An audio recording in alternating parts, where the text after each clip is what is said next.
In 1988 came The Incredible Hulk Returns, 6 years after the TV series The Incredible Hulk left the airwaves.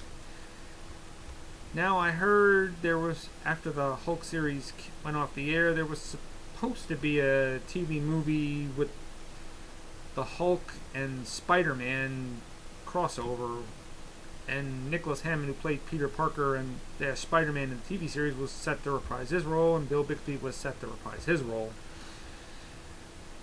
But the thing is, I heard Lou Ferrigno was unavailable to reprise his role as the Hulk because he was busy filming Hercules and the Seven Magnificent Gladiators in Italy.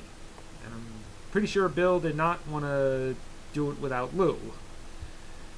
But to this day, I hear Lou Ferrigno said he never got no such offer. But the idea of the Hulk teaming up with another Marvel superhero was still bounced around. In 1988, it finally happened. But instead of Spider-Man came Thor, played by Eric Allen Kramer, who is best remembered as the dad from the Disney show Good Luck Charlie.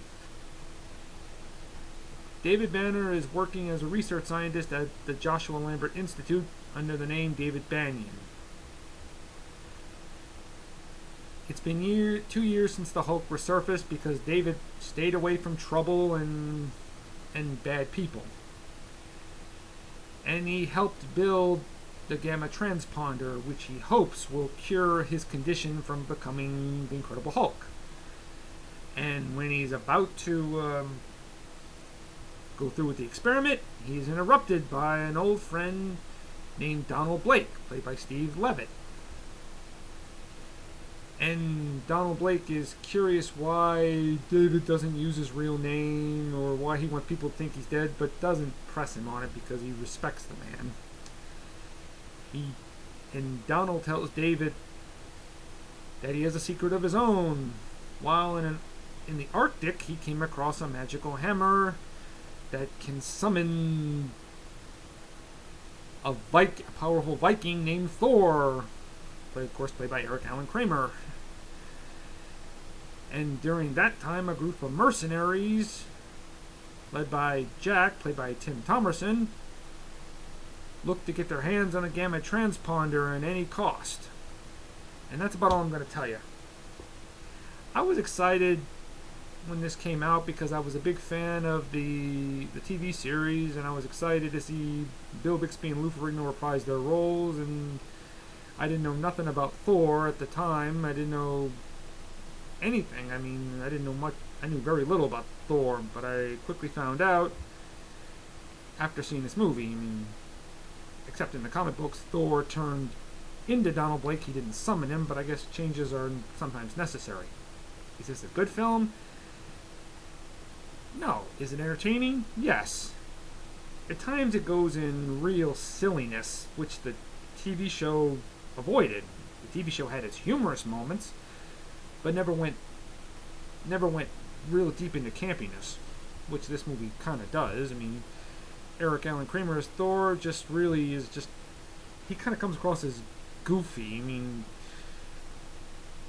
not that he's bad in the role, but Chris Hemsworth never went real goofiness.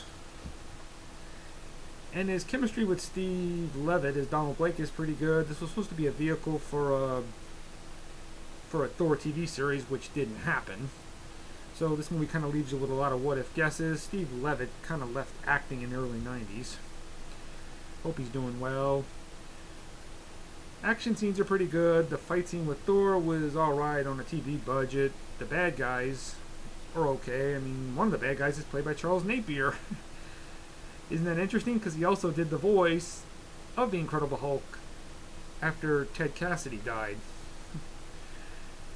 Jack Colvin as Jack McGee really doesn't add anything to this as much as he should have. I mean, he does okay with what he's given, but he just doesn't really add off anything. Lee Purchell is Maggie Shaw, Dr. Maggie Shaw, as David's girlfriend. Really doesn't give off anything. She's just there to be the typical damsel in distress.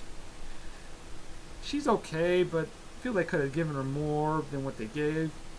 In the Hulk TV series, they always gave you usually did give a female character more to do than just be the typical damsel in distress. All in all, flawed, but still entertaining. I give The Incredible Hulk Returns an 8 out of 10. Bye-bye.